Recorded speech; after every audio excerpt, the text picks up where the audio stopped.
वर्तमान सरकार सत्ता टिकाउने काममा लागि परेको राष्ट्रिय स्वतन्त्र पार्टीका सभापति रवि लामिछानेको आरोप। प्रहरीको इन्सपेक्टर भर्नामा 60% आन्तरिक बढुवा गरौं भन्दै रवि लामिछानेको प्रस्ताव। राज्यका संयन्त्रहरूले राम्रोसँग काम गर्न नसकेपछि आफूले नक्कली भुटानी शरणार्थी प्रकरणको छानबिनका लागि संसदीय विशेष समिति गठन गर्न माग गरे पनि सरकारले बेवास्ता गरेको पूर्व गृहमन्त्री एवं राष्ट्रिय स्वतन्त्र पार्टीका सभापति रवि लामिछानेको भनाई। संसदमा प्रश्न उत्तरको क्रममा प्रधानमन्त्रीले सांसदलाई चिन्न नसकेपछि तनाव, सभामुखसँग मागी सहयोग। देशको प्रधानमन्त्रीले सांसद समेत नचिनेको भन्दै नेकपा एकीकृत समाजवादीका उपाध्यक्ष एवं सांसद राजेन्द्र पाण्डेले प्रधानमन्त्रीलाई दिए चेतावनी। तपाईको सचिवालय भङ्ग गर्नुहोस्, फ्रस्ट्रेट सचिवहरूको अखडा नबनाउनुहोस् भन्दै प्रधानमन्त्री प्रचण्डलाई राजेन्द्र पाण्डेको सुझाव। अदालतले प्रदर्शनको बाटो खुल्ला गरे पनि आदि पुरुष प्रदर्शन नगर्ने चलचित्र संघको निर्णय। कडा लागु औषध एलएसडी नेपाल भित्र्याउने र बिक्री गर्ने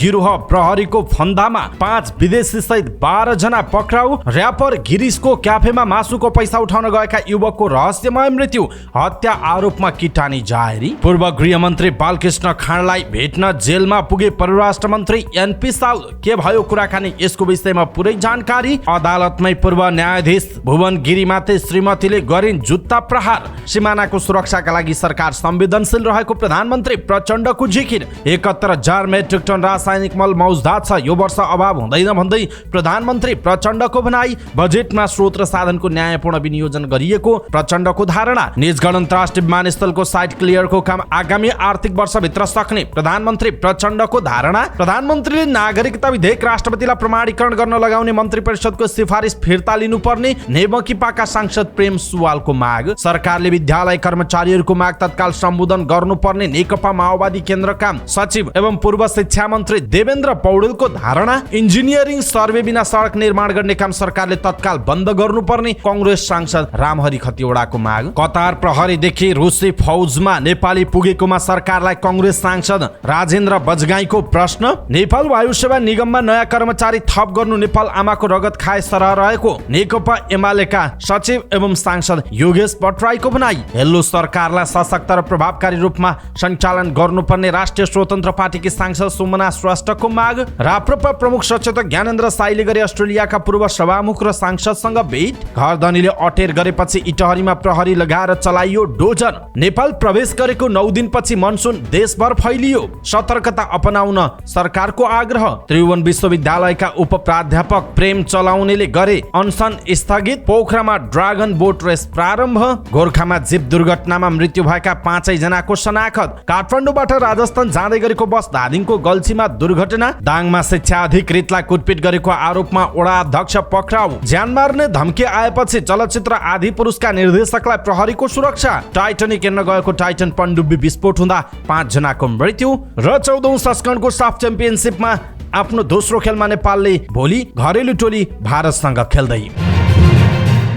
दर्शक महानुभाव नमस्कार, समाचारपाटी.com को न्यूज बुलेटिनमा यहाँलाई हार्दिक स्वागत छ। म प्रहलाद चन्द्र घिमिरे। सदाको जय आज पनि हामी उपस्थित भएका छौँ। आज दिनभरिका मुख्य समाचार, ब्रेकिङ न्यूज अपडेट लगायत तपाईँलाई काम लाग्ने हेर्नै पर्ने महत्त्वपूर्ण समाचारहरू लिएर हाम्रो मेहनतका लागि यो भिडियोमा एउटा लाइक अवश्य गर्नुहोला। दर्शक महानुभाव, पलपलको न्यूज अपडेट हेर्नका लागि हाम्रो च्यानललाई तपाईँले अहिलेसम्म सब्स्क्राइब गर्नुभएको छैन भने कृपया सब्स्क्राइब गर्नुहोस् अनि नजिकै आउने बेल आइकनलाई क्लिक गर्नुहोला। दैनिक रूपमा हेर्नुहुन्छ भने रेगुलर भनेर लेख्नुहोला। आज पहिलोचोटि हेर्दै हुनुहुन्छ भने फर्स्ट टाइम भनेर लेखिदिनुहोला। दर्शक महानुभाव, देशभित्रबाट हेरिरहनु भएको छ भने आफ्नो रहेको गाउँ ठाउँ सहर जिल्लाको नाम लेख्नुहोला। विदेशमा हुनुहुन्छ भने कुन देशबाट हेरिरहनु भएको छ त्यो कुरा तलको कमेन्ट बक्समा कमेन्ट गर्नुहोला। आउनुहोस् दर्शक महानुभाव, आजका महत्त्वपूर्ण समाचार सुरु गरौँ। सरकार सत्ता टिकाउने काममा लागि परेको भन्दै रवि लामिछानेको आरोपको प्रसङ्गबाट।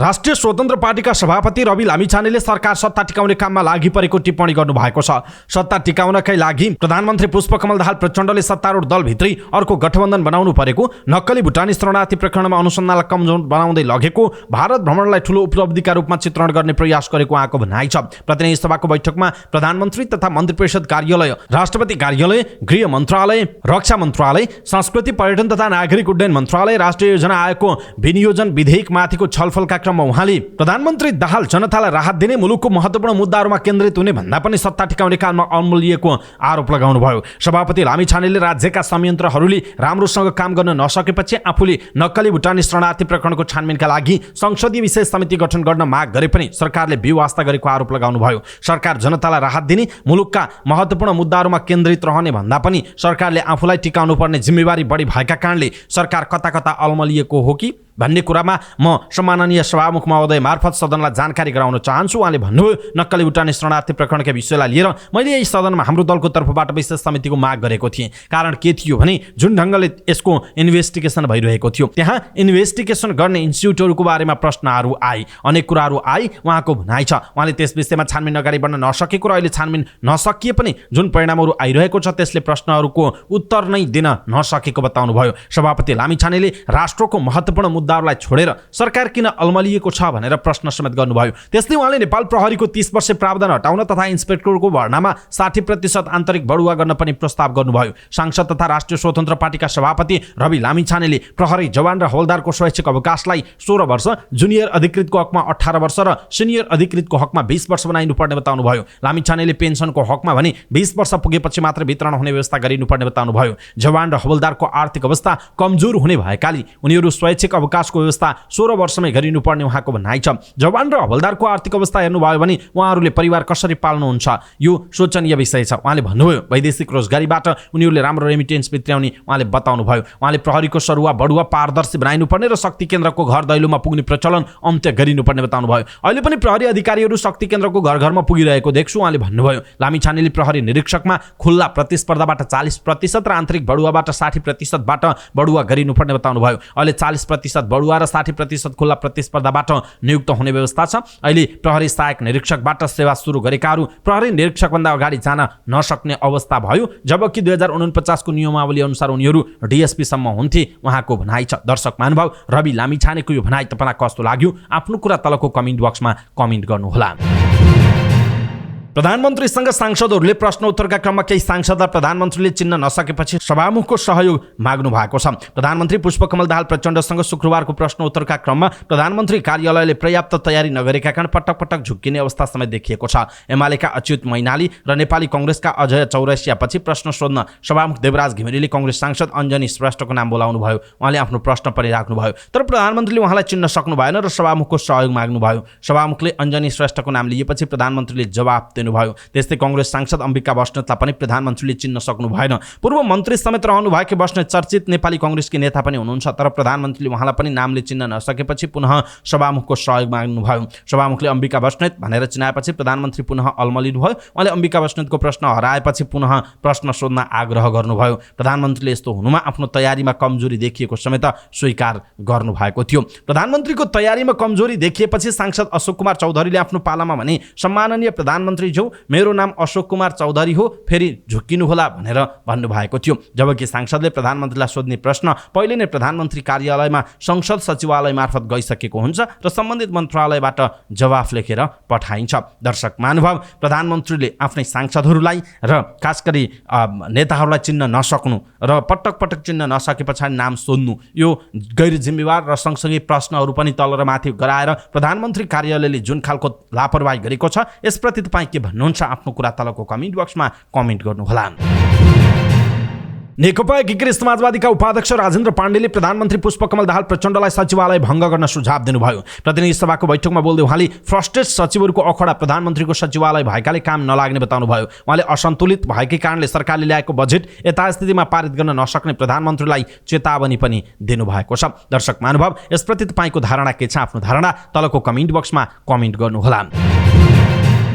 अदालतले प्रदर्शनका लागि बाटो खुल्ला गरे पनि विवादित फिल्म आदिपुरुषलाई नेपालमा प्रदर्शन नगर्ने चलचित्र सङ्घले निर्णय गरेको छ। सङ्घले वक्तव्य जारी गरेको विज्ञप्तिमा आदिपुरुष बाहेक अन्य फिल्मलाई मात्र प्रदर्शन गर्ने उल्लेख छ। नेपालको कानुनको अधीनमा रही स्वतन्त्र रूपमा व्यवसाय गर्न पाउनु नैसर्गिक अधिकार रहेको समेत सङ्घले जनाएको छ। राष्ट्र र राष्ट्रियताभन्दा माथि कोही पनि छैन भन्ने मान्यता सङ्घको रहेको भन्दै अदालत संविधान एवं ऐन कानुनको पालना गर्नु नागरिकको कर्तव्य रहेको समेत सङ्घले जनाएको छ। उच्च अदालत पाटनले बिहिबार काठमाडौँ महानगरपालिकाको निर्णय विरुद्ध सङ्घले दायर गरेको मुद्दामा सुनवाई गर्दै भारतीय फिल्मको प्रदर्शनलाई निरन्तरता दिन अल्पकालीन अन्तरिम आदेश दिएको थियो, जसअनुसार मङ्गलबार सङ्घ र महानगर दुवै पक्षलाई छलफलका लागि पनि बोलाएको छ। साथै सेन्सर बोर्डले पास गरेका फिल्मलाई प्रदर्शनमा रोक नलगाउन भन्दै अदालतले आदिपुरुष प्रदर्शनको बाटो समेत खुल्ला गरिदिएको थियो। अदालतले आदेश दिए पनि आदिपुरुषको प्रदर्शन नगर्ने निर्णय सङ्घले गरेको छ, जसअनुसार शुक्रबारदेखि नेपालमा सारा अली खान र विक्की कौशल स्टारर जरा हटके जरा बचके फिल्मको पुनः प्रदर्शन भएको छ। नेपाल प्रहरीले अवैध लागू औषध कारोबार गर्ने 5 जना विदेशी नागरिक सहित 12 जनालाई पक्राउ गरी सार्वजनिक गरेको छ। प्रहरीले काठमाडौँ उपत्यकामा लागू औषध अवैध कारोबार भइरहेको भन्ने सूचनाको आधारमा लागू औषध नियन्त्रण ब्युरोबाट खटिएको प्रहरीको टोलीले अवैध लागू औषध कारोबार गर्ने 5 जना विदेशी नागरिक सहित 12 जनालाई पक्राउ गरी सार्वजनिक गरेको हो। शुक्रबार पत्रकार सम्मेलन गर्दै प्रहरीले जेठ 28 गते काठमाडौँ महानगरपालिका 9 सेनामङ्गल स्थित सडक किनारबाट भारतको बिहार राज्य मथुरा ग्राम ठेगाना भएका वर्ष 27 का हेमन्त कुमार भगतलाई लागू औषध खैरो हेरोइन 100 ग्राम सहित नियन्त्रणमा लिने क्रममा प्रहरीमाथि आक्रमण गरी पिस्तोल खोज्ने प्रयास गर्दा जवाफी कारबाहीमा परि घुँडाभन्दा तल गोली लागि उपचारको क्रममा रहेको र निजसँग सोधपुछ गर्दा भारतको बिहार राज्य सुपौला जिल्ला दौलतपुर घर भई हाल सुनसरी धरान उपमहानगरपालिका वडा नम्बर 3 बस्ने 28 वर्षका रामभजन भन्ने सञ्जीव कुमारको समेत संलग्नता रहेको भन्ने खुल्न आएको र उनलाई सुनसरीबाट असारको 6 गते पक्राउ गरिएको प्रहरीले बताएको छ। पत्रकार सम्मेलनमा बोल्दै लागू औषध नियन्त्रण ब्युरोका प्रवक्ता प्रहरी उपरीक्षक चक्रराज जोशीले प्रहरीले जेठको 29 गते 5:30 बजे टर्किश एयरलाइन्सको उडानद्वारा काठमाडौँबाट इस्तानबुल हुँदै स्टर्गन जर्मन जान लागेका जर्मन नागरिक पाउल वेस्टरले साथमा ल्याएको 2वटा सुटकेस चेक जाँच गर्दा सुटकेसभित्र लागू औषध चरेस 6 केजी 860 ग्राम बरामद भएको र जर्मन नागरिकलाई पक्राउ गरिएको बताउनुभयो। उहाँले असारको 30 गते ललितपुर महानगरपालिका 11 बाट चितवनका 29 वर्षका महेश चौधरीलाई लागू औषध कोकिन 16 बोतल सहित पक्राउ गरेको। असार 5 गते काठमाडौँ महानगरपालिका 16 चन्द्रागिरी नगरपालिका 8 का 29 वर्षीय सुगम मैनालीलाई LSD स्टिकर 7 पिस सहित पक्राउ गरेको। असार 5 गते काठमाडौँ महानगरपालिका 18 का 24 वर्षका मुखिया गुरुङलाई अवैध लागू औषध कोकिन 3 GM 700 mg सहित पक्राउ गरिएको र अनुसन्धानको सिलसिलामा उक्त कारोबारमा संलग्न मोरङका 36 वर्षका बच्चन भन्ने राज गौतम र चेक रिपब्लिक देशका वर्ष 32 का मार्टिना सेर्नालाई LSD स्टिकर 26 थान तथा मेथाम्फेटामाइन 400 mg सहित कास्की स्थित पोखराको एक ढलबाट पक्राउ गरी आवश्यक अनुसन्धानका लागि जिल्ला प्रहरी कार्यालय कास्कीमा बुझाइएको बताउनुभयो। उहाँले असारको 6 गते नेपाल प्रहरीले काठमाडौँ महानगरपालिका 16 स्थित एक होटेलबाट इटालियन नागरिक वर्ष 34 का डेभिड मिनाडियोलाई अवैध लागू औषध चरेस 6 ग्राम सहित पक्राउ गरी थप अनुसन्धानको सिलसिलामा काठमाडौँ महानगरपालिका 26 स्थित एक होटेलबाट कोठा खानतलासी गर्दा LSD स्टिकर 1098 थान मेथाम्फेटामाइन 38 ग्राम भारतीय रुपैयाँ 1,39,000 युरो 700 टर्किस रुपैयाँ 530 थाई भाट 50 सहित पक्राउ गरिएको बताउनुभयो। त्यस्तै प्रहरी असारको 7 गते काठमाडौँ महानगरपालिका 26 बाट धादिङ रुबी भ्याली 2 का 42 वर्षका दावा तामाङ र स्वस्थान घर भई वडा नम्बर 4 का वर्ष 33 का नरबहादुर तामाङलाई लागू 2 ग्राम 450 मिलिग्राम सहित पक्राउ गरेको जनाएको छ। असारको 7 गते नै 3:35 बजेको इन्डियन एयरलाइन्सको उडानद्वारा काठमाडौँबाट दिल्ली हुँदै ओमानको मठ जान लागेका जिल्ला झापा भद्रपुर नगरपालिका 4 का वर्ष 25 का सुमन लिम्बुलाई अवैध लागू औषध गाँजाको 4 केजी 750 ग्राम फेला पारी पक्राउ गरिएको जनाइएको छ। बरामद लागू औषधको अवैध बजार मूल्य 2,33,15,250 रहेको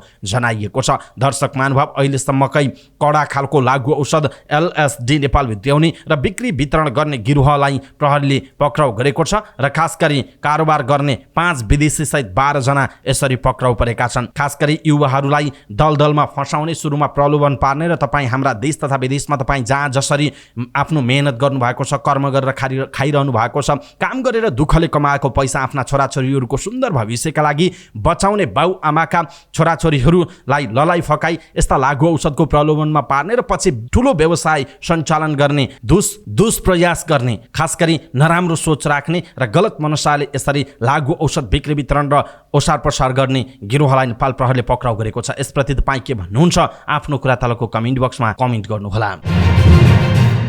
चर्चित र्यापर गिरीश खतिवडा विरुद्ध प्रहरीमा कर्तव्य जान मुद्दामा किटानी जारी परेको छ।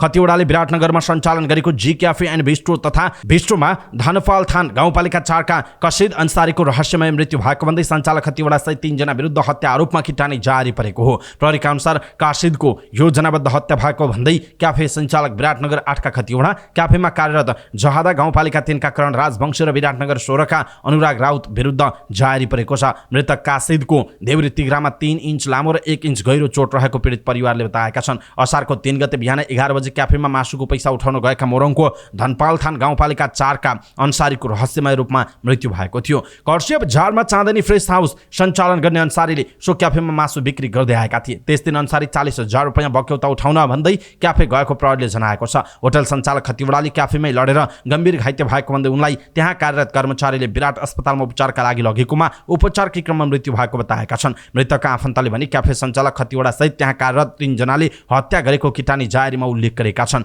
जिल्ला प्रहरी कार्यालय मोरङका प्रवक्ता डीएसपी रञ्जन दाहालले भने खतिवडा माथि किटानी जाहेरी परेको बताउनु भयो। घटनाको सबै परिस्थितिको पूर्वानुमान गर्दै अनुसन्धान भइरहेको छ, तर अहिलेसम्म कसैलाई पक्राउ गरिएको छैन। डीएसपी दाहालले भन्नुभएको छ। मृतक अन्सारीका भाइ मासिदले भने मासु बिक्री गरेको पैसा माग्न जाँदा दाजुको हत्या भएको दाबी गरेका छन्। कासिदले जी क्याफे सहित विराटनगरमा 1 दर्जन रेस्टुरेन्ट र क्याफेहरूमा मासु बिक्री वितरण गर्दै आएको मासिदले बताउनुभयो।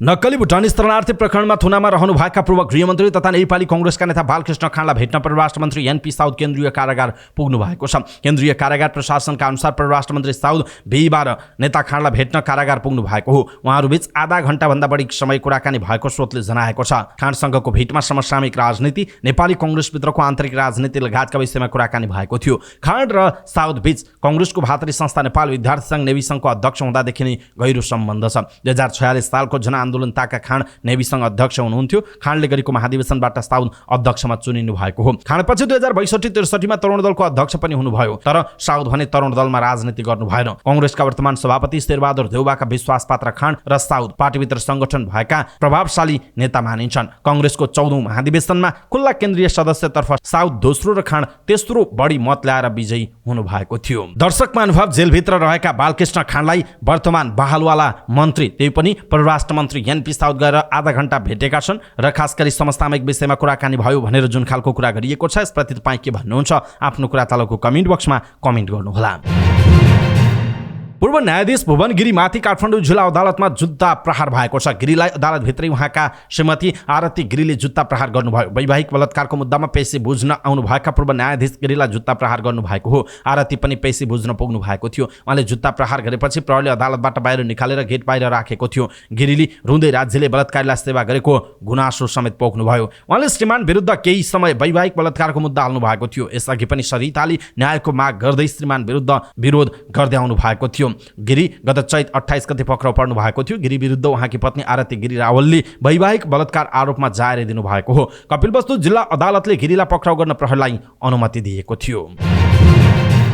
प्रधानमन्त्री पुष्पकमल दाहाल प्रचण्डले सीमाको सुरक्षाका लागि सरकार संवेदनशील रहेको बताउनुभयो। प्रतिनिधि सभा बैठकमा प्रतिनिधि सभा सदस्य अशोक कुमार चौधरीको प्रश्नको जवाब दिँदै प्रधानमन्त्री दाहालले देशको सीमानाको सुरक्षामा सरकार संवेदनशील रहेको बताउनुभयो। उहाँले देशको सार्वभौम सत्ता, राष्ट्रिय स्वतन्त्रता, भौगोलिक अखण्डता, राष्ट्रिय एकता लगायत राष्ट्रिय हितको रक्षाका लागि पनि सरकार संवेदनशील र प्रयत्नशील रहेको बताउनुभयो। उहाँले अन्तर्राष्ट्रिय सीमा सुरक्षालाई थप सबल, सुदृढ र प्रभावकारी बनाउन सीमा स्तम्भहरूको नियमित मर्मत सम्भार गर्दै जाने विषय सरकारको प्राथमिकतामा रहेको बताउनुभयो। त्यस्तै बोर्डर आउटपोस्टहरूको सुदृढीकरण र थप स्थानमा आउटपोस्ट निर्माण गर्दै जाने विषय सरकारको उच्च प्राथमिकतामा रहेको पनि प्रधानमन्त्री दाहालले स्पष्ट पार्नुभयो।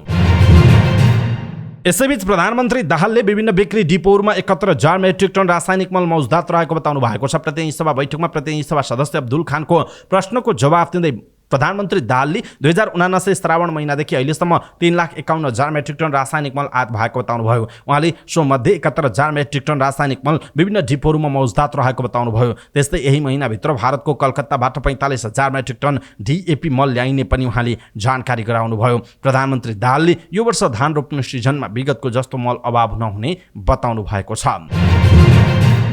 प्रधानमन्त्री पुष्पकमल दाहालले आवश्यकताको आधारमा बजेट विनियोजन भएको बताउनु भएको छ। प्रतिनिधि सभाको बैठकमा प्रतिनिधि सभा सदस्य डाक्टर अमरेश कुमार सिंहको प्रश्नको जवाब दिँदै प्रधानमन्त्री दाहालले सरकारले लिएका नीतिगत प्राथमिकता, विभिन्न विषय क्षेत्रको विकासका लागि गर्नुपर्ने लगानी र आवश्यकताका आधारमा बजेट विनियोजन भएको बताउनुभयो। उहाँले मानव विकास सूचाङ्कमा पछाडि परेका कर्णाली प्रदेश, सुदूरपश्चिम प्रदेश र मध्य प्रदेशलाई विशेष प्राथमिकतामा राखेर स्रोत र साधनको न्यायपूर्ण विनियोजन गरिएको पनि बताउनुभयो। उहाँले राज्यको सम्पूर्ण संरचनालाई समावेशी बनाउँदै समावेशी लोकतन्त्रको सुदृढीकरणका लागि सरकार प्रयत्नशील रहेको पनि स्पष्ट पार्नु भएको छ।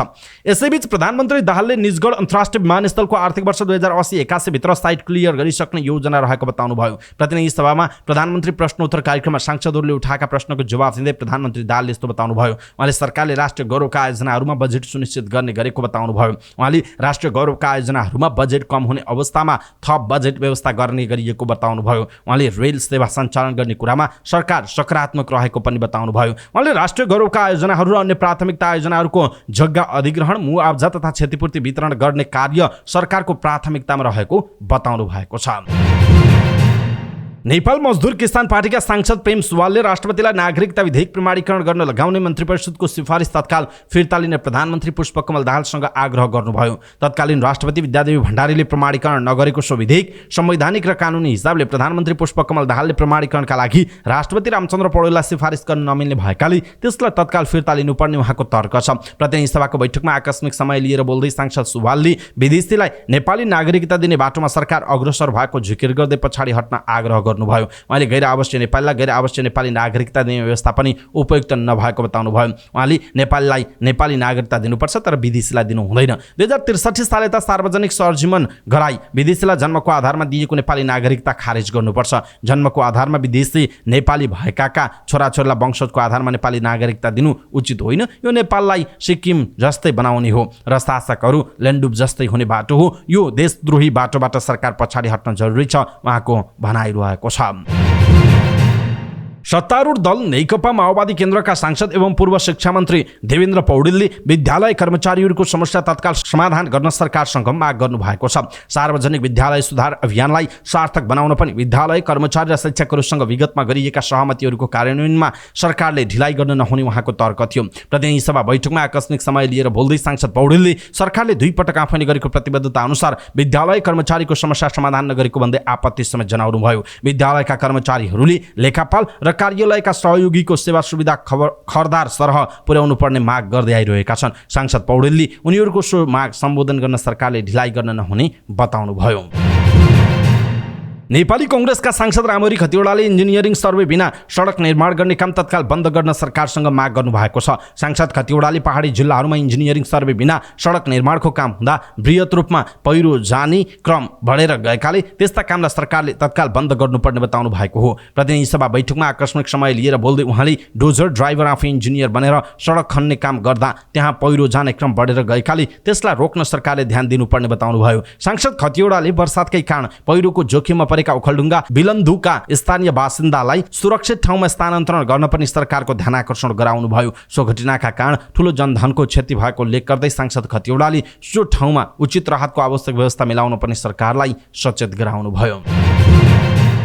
नेपाली कांग्रेसका सांसद राजेन्द्र बजगाईले नेपाली युवाहरू कतार प्रहरीदेखि रुसी फौजमा पुगेको कुरा संसदमा उठाउनु भएको छ। नेपालीहरू कतार प्रहरीदेखि रुसी सेनामा पुगिरहँदा सरकारले उत्तरदायी नभएको बजगाईको भनाइ छ। उहाँले सदनमा भन्नुभएको छ युक्रेन र रसियामा नेपाली जवानहरू त्यहाँका सेनामा भर्ती भइरहेका भिडियोहरू सार्वजनिक भइरहेको छ। यसमा कुनै दुर्घटना ननिम्तियोस् अथवा भविष्यमा यसले हामीलाई कुनै समस्यामा नपारोस्, सरकार उत्तरदायी हुनुपर्ने परिस्थिति जबरजस्त सृजना नहोस्। त्यसैगरी कतारले पनि सुसज्जित हतियारसहित नेपाली युवाहरूलाई प्रहरीमा भर्ना गरिरहेको छ, त्यसमा पनि सरकारको ध्यान जाओस् उहाँको भनाइ छ। फरक प्रसङ्गमा बजगाईले पोखरा विमानस्थलको सवाल समेत उठाउनु भयो। पोखरा विमानस्थल BRI-को हो कि होइन भन्नेमा बजगाईले प्रश्न गर्नुभयो। उहाँले भन्नुभयो भर्खरै पोखरा एयरपोर्टलाई BRI अन्तर्गत हो भनेर महामहिमज्यूले भन्नुभएको छ, यसमा पनि सरकारको ध्यानाकर्षण होस् भन्ने माग गर्न चाहन्छु उहाँको भनाइरहेको छ। नेकपा एमालेका सचिव एवं सांसद योगेश कुमार भट्टराईले नेपाल वायु सेवा निगममा नयाँ कर्मचारी भर्ती गर्नु नेपाल आमाको रगत खाए जस्तै भएको टिप्पणी गर्नुभयो। प्रतिनिधि सभाको बैठकमा बोल्दै सांसद भट्टराईले थला पर्न लागेको नेपाल वायु सेवा निगममा थप कर्मचारी भर्ना गर्नुपर्ने नेपाल आमाको रगत खाए जस्तै हुने टिप्पणी गर्नुभयो। उहाँले नेपाल वायु सेवा निगमको हालत हिमाल सिमेन्ट कारखानाको जस्तो अवस्थामा पुग्न लागेको बताउनुभयो। उहाँले यदि ग्राउन्ड ह्यान्डलिङ उड्डयन प्राधिकरणले अन्य कम्पनीलाई दिए वायु सेवा निगम थला पर्ने बताउनुभयो। उहाँले वायु सेवा निगमका कर्मचारीले तलब खाने मुख्य स्कोप नै ग्राउन्ड ह्यान्डलिङ भएको भन्दै हवाई उडानबाट नाफा नभएको बताउनुभयो। उहाँले निगमलाई कति कर्मचारी आवश्यकता हो भन्ने विषयमा मूल्याङ्कन गर्न आवश्यकता रहेको बताउनु भएको छ। उहाँले निगमले 3000 कर्मचारी राखेर 4 वटा जहाज उडान भर्ने निगम आवश्यक नभएको बताउनुभयो। उहाँले नेपालका निजी कम्पनीमा 16 वटा जहाज हुँदा उनीहरूका कर्मचारी 1100 कर्मचारीले पुगेको भन्दै वायु सेवा निगमसँग 4 वटा जहाज हुँदा 3000 कर्मचारी रहेको पनि बताउनुभयो।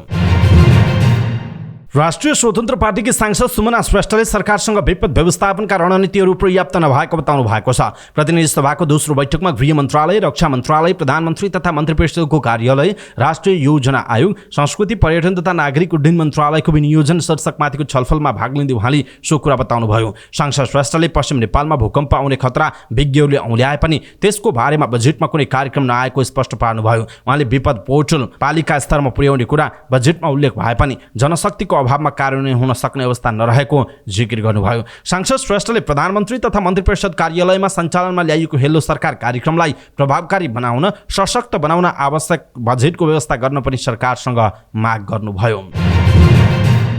असार 7 गतेदेखि अस्ट्रेलिया भ्रमणमा रहनुभएका राष्ट्रिय प्रजातन्त्र पार्टीका प्रमुख सचेतक एवं प्रवक्ता ज्ञानेन्द्र शाही र दक्षिण अस्ट्रेलियाका पूर्व सभामुख तथा सांसद बीच भेटवार्ता भएको छ। एडिलेड स्थित संसद भवनमा लिबरल पार्टीका तर्फबाट विधान परिषद सदस्य जिङ ली र लेबर पार्टीका पूर्व अध्यक्ष विधान परिषद सदस्य रसेल वाटली बीच भएको भेटघाटमा शाहीले 1960 मा तत्कालीन राजा महेन्द्र र 1985 मा राजा वीरेन्द्रले अस्ट्रेलियाको भ्रमणपछि दुई देशबीचको सम्बन्धमा आयाम थपिएको बताउनुभयो। नेपाली विद्यार्थीको वृद्धि विकास र शिक्षा विकासका लागि अस्ट्रेलियाले प्रदान गरेको अवसरप्रति उहाँले आभार व्यक्त गर्नुभयो। शाहीले एक पटकका लागि नेपाली सधैँका लागि नेपाली भन्दै अस्ट्रेलियामा रहेका नेपाली दक्ष जनशक्तिलाई नेपाल फर्काउने नीति निर्माणमा आफू लाग्ने पनि बताउनुभयो। शाही समक्ष अस्ट्रेलियामा रहेका नेपाली समुदायले त्यहाँको अनुभवसँगै त्यहाँ जाने नेपालीहरूको पक्षमा नीति निर्माण तहमा गर्नुपर्ने कामबारे जानकारी गराएको भ्रमणका संयोजन समितिका सदस्य मध्येका एक केदार श्रेष्ठले बताउनुभयो। भेटमा अस्ट्रेलियाका अधिकारीहरूले नेपालीहरू मेहनती, इमानदार र वफादार रहेको भन्दै अस्ट्रेलियाको व्यापार व्यवसाय र आर्थिक विकासमा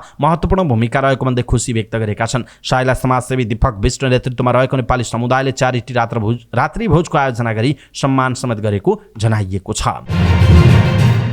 6 लेन सडक क्षेत्रमा पर्ने घर भत्काउन अल्टाल गरेपछि इटहरी उपमहानगरपालिकाले डोजर चलाएको छ। इटहरी उपमहानगरपालिकाका प्रमुख हेमकर्ण पौडेल नेतृत्वको टोलीले ठूलो संख्यामा प्रहरी परिचालन गरी 6 लेन सडक क्षेत्राधिकारभित्र पर्ने संरचनामा डोजर चलाएको हो। रानी विराटनगर इटहरी धरान सडक आयोजना अन्तर्गत इटहरीको मुख्य बजारमा काम अलपत्र परेपछि उपमहानगरपालिकाले शुक्रबार बिहान दोस्रो पटक डोजर चलाएको हो। यसअघि उपमहानगरपालिकाले गत माघ महिनामा विराटनगर लाइनमा पर्ने वडा नम्बर 6 का 34 वटा घर भत्काएको थियो। वडा नम्बर 9 का 1 दर्जन बढी घर भत्काए पनि केही घर धनीले अटेर गर्दै आएका थिए। पटक पटक आग्रह गर्दा पनि 9 नम्बर वडाका केही घर धनीले घर नभत्काएपछि बल प्रयोग गरेर भत्काउन सुरु गरिएको मेयर पौडेलले बताउनु भएको छ। ती घर भत्काउन अटेर गरेकै कारण इटहरीको मुख्य बजार क्षेत्रको चौरास्ता चोक भन्दा दक्षिणतर्फ पूर्ण रूपमा सडक विस्तार हुन सकेको छैन। इटहरीको मुख्य चौकदेखि उत्तर तरहरातर्फ 6 लेन सडकको काम सकिए पनि दक्षिणी क्षेत्र इटहरी 9 स्थित विराटनगर लाइनमा भने केही स्थानीयको अवरोधले सडक विस्तारको काम बाँकी नै छ। पौडेलले सडक क्षेत्रभित्रका संरचना निरन्तर भत्काउँदै जाने बताउनु भयो। विकासको काममा विरोध नगरौँ भनेर सबै घरवालालाई सम्झाए पनि केहीले समय मागेर पनि अटेर गरेपछि डोजर चलाएको बताउनु भएको हो।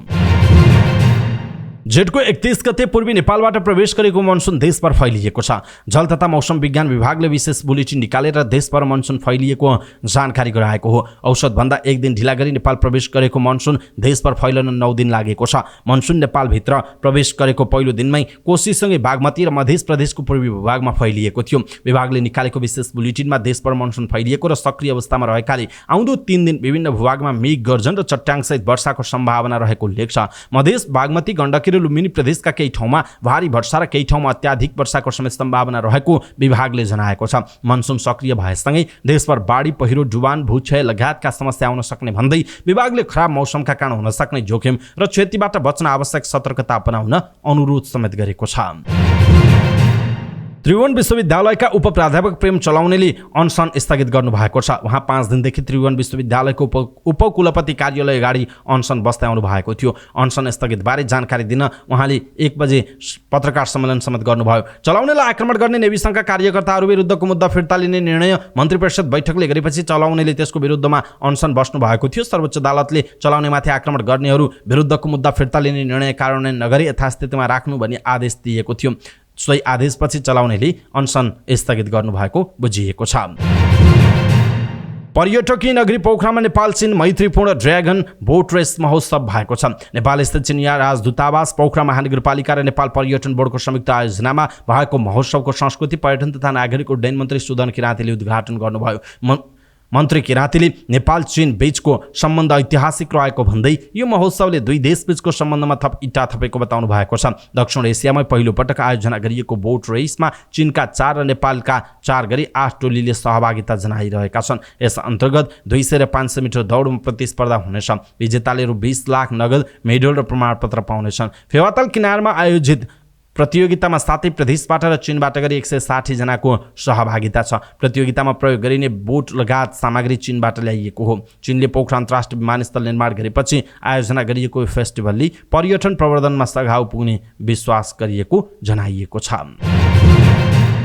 गोर्खामा जन्ते सवार जीप दुर्घटना भएको छ। दुर्घटनामा परि 5 जनाको मृत्यु भएको छ भने 12 जना घाइते भएका छन्। मृतकहरूमध्ये 4 जना एउटै ओडाका रहेको बताइएको छ। डीएसपी लीलाराज लामिछानेका अनुसार शहीद लखन गाउँपालिका 5 का पोखरी डाँडाका 19 वर्षीय प्रवीण थापा, 28 वर्षीय वीरबहादुर थापा, 19 वर्षीय निरज थापा, 19 वर्षकै नवीना थापाको दुर्घटनामा मृत्यु भएको हो। त्यसैगरी शहीद लखन गाउँपालिका वडा नम्बर 4 का 64 वर्षीय धनबहादुर थापाको पनि दुर्घटनामा मृत्यु भएको छ। शहीद लखन गाउँपालिका वडा नम्बर 3 कोट गाउँबाट जन्ते लिएर पोखरी डाँडा जाँदै गरेको 3 वटा गाडीहरूमध्ये प्रदेश 3 01 0236 24 27 नम्बरको जीप पातले खोला भन्ने स्थानमा करिब 2 बजेतिर दुर्घटनामा परेको हो। जीप घुम्ती सडकबाट अन्दाजी 250 मिटर तल भिरमा खसेको छ। जीपमा 19 जना सवार थिए। दुर्घटनामा 12 जना घाइते भएका छन् भने 2 जना सकुशल छन्। गम्भीर घाइते शहीद लखन गाउँपालिका 5 पोखरी डाँडाका 38 वर्षीय लालु थापालाई चितवन मेडिकल कलेज भरतपुरमा रिफर गरिएको छ भने अन्य 11 जना घाइतेहरूको आबुखैरिनी अस्पतालमा उपचार भइरहेको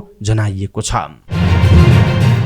काठमाडौँबाट भारतको राजस्थान जाँदै गरेको यात्रुवाहक बस धादिङको गल्छीमा दुर्घटनामा परेको छ। दुर्घटनामा केही यात्रु घाइते भएका र तीमध्ये 1 जना बच्चाको अवस्था गम्भीर रहेको जिल्ला प्रहरी कार्यालय धादिङले जनाएको छ। AR06E 7031 नम्बरको बस आज बिहान 8:55 बजे गल्छी गाउँपालिका 7 को गल्छी मोडमा अनियन्त्रित भएर दुर्घटनामा परेको हो। जिल्ला प्रहरी कार्यालय धादिङका डीएसपी सन्तु जयसवालका अनुसार बसमा 30 जना यात्रु सवार रहेका थिए। तीमध्ये केही घाइते भएका छन् र उनीहरूलाई अस्पताल पठाइएको उहाँले जानकारी दिनुभयो। घाइतेमध्ये 10-12 वर्षको 1 जना बच्चाको अवस्था भने गम्भीर रहेको डीएसपी जयसवालले जानकारी दिनुभयो। दाङमा शिक्षा अधिकृतमाथि कुटपिट गरेको आरोपमा शान्तिनगर गाउँपालिका 2 का वडा अध्यक्ष पक्राउ परेका छन्। शान्तिनगर गाउँपालिकाका शिक्षा अधिकृत सुमन पाण्डेलाई बिहिबार दिउँसो कुटपिट गरेको भन्दै वडा अध्यक्ष सुनिल ओलीलाई पक्राउ गरेको जिल्ला प्रहरी कार्यालय दाङका डीएसपी राजेन कुमार गौतमले जानकारी दिनुभएको छ। प्रहरीका अनुसार वडा अध्यक्ष ओलीले बिहिबार दिउँसो गाउँपालिकाको प्रमुख प्रशासकीय अधिकृतको कार्यकक्षमा विवाद हुँदा शिक्षा अधिकृत पाण्डेलाई कुटपिट गर्दै कागजात च्यातेको जनाइएको छ। उनी विरुद्ध इलाका प्रहरी कार्यालय तुलसीपुरमा उजुरी परेपछि शुक्रबार पक्राउ गरिएको उल्लेख छ। भारतमा आदिपुरुष विवाद तत्काल रोकिने सम्भावना छैन। निर्माताले संवादमा परिवर्तन गरेको बताए पनि संवाद लेखक तथा गीतकार मनोज मुन्तासिरदेखि निर्देशक ओम राउत विवादमा मुछिएका छन्। अवस्था यस्तो छ कि मुन्तासिरपछि अब निर्देशक राउतलाई पनि जनताको धार्मिक भावनामा चोट पुर्याएको भन्दै जान मार्ने धम्की आउन थालेको छ। जान मार्ने धम्की आएपछि राउतले प्रहरीसँग सहयोग मागेपछि उनलाई प्रहरी सुरक्षा दिएको बलिउड हंगामाले जनाएको छ। स्रोतलाई उद्धृत गर्दै उक्त पोर्टलले लेखेको छ राउतको कार्यकालमा नै 4 जना हवलदार र 1 हतियारधारी प्रहरी साथमा छन्। तर विवाद र धम्कीका कारण निर्देशकले प्रहरी सुरक्षा मागेका हुन् वा प्रहरीले नै सुरक्षा दिएको हो भन्ने विषयमा पनि खुलासा भएको छैन। आन्ध्र महासागरमा डुबेको चर्चित जहाज टाइटानिकको भग्नावशेष हेर्न गएकाहरू सवार पनडुब्बी विस्फोट हुँदा 5 जनाको मृत्यु भएको छ। उनीहरू सवार टाइटानिक पनडुब्बी विस्फोट भएको र सबै 5 जनाको समुद्रभित्रै मृत्यु भएको खोजकर्ताहरूलाई उद्धृत गर्दै बीबीसीले जनाएको छ। गत आइतबार महासागरमा डुबुल्की लगाएको 1 घण्टा 45 मिनटमा नै पनडुब्बीसँग सम्पर्क टुटेको थियो, जबकि पनडुब्बी 8 मिनटमै घण्टामा टाइटानिकको भग्नावशेष अवलोकन गरेर माथि उड्न सक्नुपर्ने थियो। टाइटन बेपत्ता भएपछि खोजी तीव्र पारिएको थियो। त्यस क्रममा खोजकर्ताहरूले टाइटन पनडुब्बीका टुक्राहरू फेला पारेका थिए। त्यसकै आधारमा उनीहरूले टाइटन विस्फोट भएको र सबै 5 जनाको मृत्यु भएको घोषणा गरेका हुन्। अमेरिकी जलसेनाले विस्फोटको आवाज सुनिएको बताएको बीबीसी हिन्दीले जनाएको छ।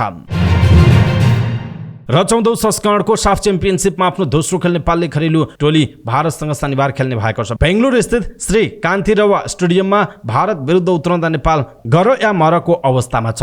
पहिलो खेलमा कुवेतसँग पराजित भएको नेपाललाई सेमिफाइनल पुग्ने सम्भावना कायम राख्न भारतसँगको हात टार्नुपर्नेछ।